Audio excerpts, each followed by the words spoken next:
ఏమైనా 2000 పెన్షన్ అంటే 4000 చేస్తా అంటే 2000 పెన్షన్ ఎప్పుడు ఇస్తామంటే మీ లాభాల తొందరలిసి పెడతారు.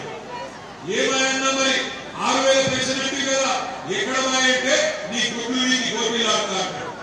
ఏమైనా తులం బంగారం ఇస్తానికి ఏం చేయాలంటే నీ పేగులు నీకు మెడలేసుకుంటారు. పిల్లగాళ్ళు పోయి ఉద్యోగాలు అడిగితే వాళ్ళని పోలీసులతో కొట్టిస్తాడు. 3 ఏళ్ళుంటా ఇంకా 3 ఏళ్ళు ఉన్నది ప్రభుత్వం అంటున్నాడు కాంగ్రెస్ ఆయన. నేను గుర్తు చేస్తున్నా, గెలిచిన ఎమ్మెల్యేలకే ఏమి ఇస్తలేడు. 64 మంది కాంగ్రెస్ ఎమ్మెల్యేలు గెలిచిన 2023 ఇలా వాళ్ళే చెప్తున్నారు కాంగ్రెస్ ఎమ్మెల్యేలు మాకే దిక్కు లేదు, ఇంకొకరికి గెలిపిస్తే ఏం చేస్తాడు, ఏమి చేయలేడు అని చెప్తున్నారు. మహబూబ్ నగర్ ఎమ్మెల్యే చెప్తున్నాడు కాంగ్రెస్ ఎమ్మెల్యే ఎల్లు శ్రీనివాస్ రెడ్డి, నన్ను గెలిపించారు మీరు, నేను పెళ్లి పేరెంటా తిరుగుతున్నా, ఇంకేమిటి పైసలు లేవు, రేవంత్ రెడ్డి పైసలు ఇస్తలేడు అని మహబూబ్ నగర్ కాంగ్రెస్ ఎమ్మెల్యే చెప్తున్నాడు.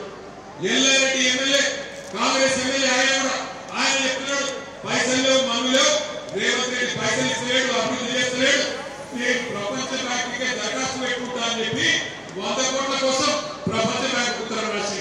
మరి నేను అడుగుతున్నా, గెలిచిన కాంగ్రెస్ ఎమ్మెల్యేలకు రూపాయి ఇయ్యనోడు మనకు రేపు దుర్నీతి చేస్తాడా? అమ్మ అన్నం పెట్టినోడు చిన్నమ్మకు బంగారు చేస్తాడా? అమ్మకు అన్నం పెట్టినోడు చిన్నమ్మకు బంగారు చేస్తాడా? 64 మంది కాంగ్రెస్ ఎమ్మెల్యేలు గెలిపిస్తే అక్కడ అభివృద్ధి చేసే తెలివి లేదు, కానీ జూబ్లీహిల్స్ లో